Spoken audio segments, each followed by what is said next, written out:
Bismillahirrahmanirrahim. Assalamualaikum warahmatullahi wabarakatuh. Perkenalkan, saya Eka Novianti dari Prodi Kimia Fakultas Sains dan Teknologi UIN Syarif Hidayatullah Jakarta, kelas 3B dengan NIM 044. Di sini saya akan melakukan percobaan pemurnian garam gobar. Langsung aja kita simak percobaannya. Sebelum kita melakukan percobaan, alangkah baiknya kita mengetahui tujuan beserta prinsip percobaan. Tujuan percobaan kali ini ialah mempelajari rekristalisasi garam dapur dengan penambahan bahan pengikat kotor, sedangkan prinsipnya menggunakan metode rekristalisasi. Rekristalisasi adalah suatu metode yang digunakan untuk memurnikan padatan. Pada prinsipnya, zat yang akan dimurnikan dilarutkan dalam suatu pelarut yang dipanaskan dan diuapkan kembali. Bahan pengotor yang tidak dapat larut dipisahkan dari larutan dengan cara penyaringan, sedangkan bahan pengotor yang dapat larut akan tetap berada pada larutan. Pendahuluan, garam merupakan sangat penting dalam kehidupan sehari-hari. Garam digunakan dalam pengawetan makanan, perasa makanan, dan lain sebagainya. Garam yang belum dimurnikan telah mengandung zat-zat pengotor.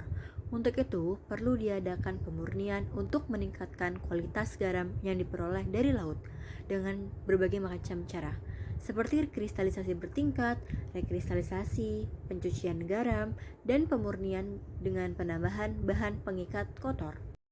Berikut alat dan bahan yang digunakan pada percobaan kali ini. Untuk alat ada sendok, saringan, wadah, panci, dan kapas. Sedangkan untuk bahan ada garam gobar, aquades, dan juga arang.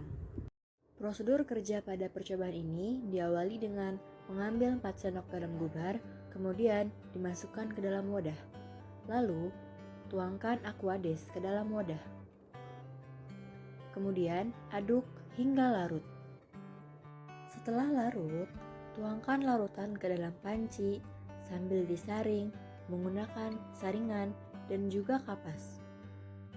Setelah itu, masukkan 2 sendok arang yang sudah dihaluskan ke dalam panci yang berisi larutan, kemudian diaduk hingga merata. Lalu, masukkan kembali larutan ke dalam wadah sambil disaring. Kemudian, masukkan kembali larutan ke dalam panci sambil disaring. Pastikan panci yang digunakan sudah dicuci terlebih dahulu ya. Langkah terakhir pada percobaan ini ialah pemanasan. Panaskan larutan di atas kompor sambil sesekali diaduk. Kemudian tunggu hingga menguap. Jika sudah menguap, tunggu hingga surut. Jika sudah surut, jadi deh garam yang telah dimurnikan. Pembahasan. Tujuan penambahan air pada garam gobar adalah untuk melarutkan garam dan air hingga homogen. Pada proses pelarutan akan semakin cepat jika ditambahkan perlakuan dengan cara diaduk. Dengan mengaduk, maka partikel zat terlarut semakin bercampur dengan pelarut sehingga pelarutan semakin cepat dibandingkan tanpa pengadukan. Setelah itu dilakukan penyaringan. Proses penyaringan disebut juga filtrasi.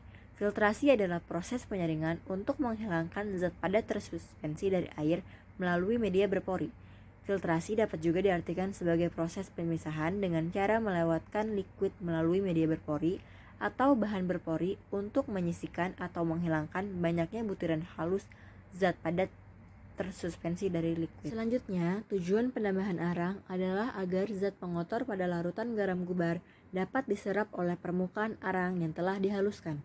Arang dihaluskan sebelum dicampur ke dalam larutan agar luas permukaan arang bertambah dan dapat mempercepat laju adsorpsi.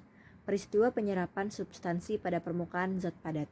Kemudian, larutan dipanaskan menggunakan kompor. Pemanasan ini dilakukan agar mempercepat berlangsungnya reaksi dengan penguapan air sehingga yang tersisa hanyalah garam.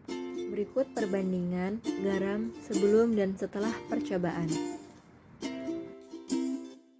Sekian dari percobaan kali ini. Sampai bertemu pada percobaan berikutnya. Terima kasih. Wassalamualaikum warahmatullahi wabarakatuh.